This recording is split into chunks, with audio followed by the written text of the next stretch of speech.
নমস্কার, চলো আজ তোমাদের সাথে শেয়ার করব এই গাজরাটি।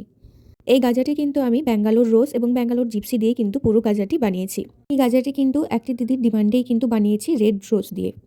তোমরা চাইলে কিন্তু যে কোনো কালারের রোজ দিয়ে এটা কাস্টমাইজ করে আমার থেকে বানিয়ে নিতে পারো।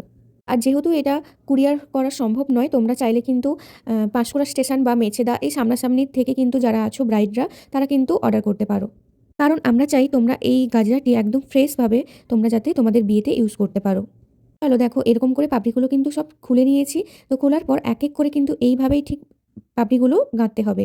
আর চেষ্টা করবে গাজরা বানানোর জন্য শুধুমাত্র বড় পাপড়িগুলোই নেওয়ার চেষ্টা করবে, তাহলে কিন্তু গাজরাটা খুব সুন্দর লাগবে। আর জিপসিগুলোকে ছোটো ছোটো করে কেটে একটু সুতো দিয়ে বেঁধে নিয়ে এইভাবে কিন্তু এক এক করে গোল করে এটা গেঁথে নেবে। এই গাজরা বানানোর প্রসেসটা পুরোটাই কিন্তু এই ভিডিওতে দিয়ে দিলাম। তোমরা যারা গাজরা বানাতে চাইছো আমার থেকে বানাতেও পারো এবং নিজেরা থেকেও কিন্তু বানাতে পারো। আর বলে রাখি, এই গাজরাগুলোর কিন্তু প্রাইস একটু বেশি হবে, তাই এগুলো যারা নিতে চাইছো একটু প্রাইস হাই রেখেই কিন্তু অর্ডার করো। আর আজকের এই গাজরার ভিডিওটি কেমন লাগলো অবশ্যই কিন্তু আমাকে কমেন্ট করে জানিও।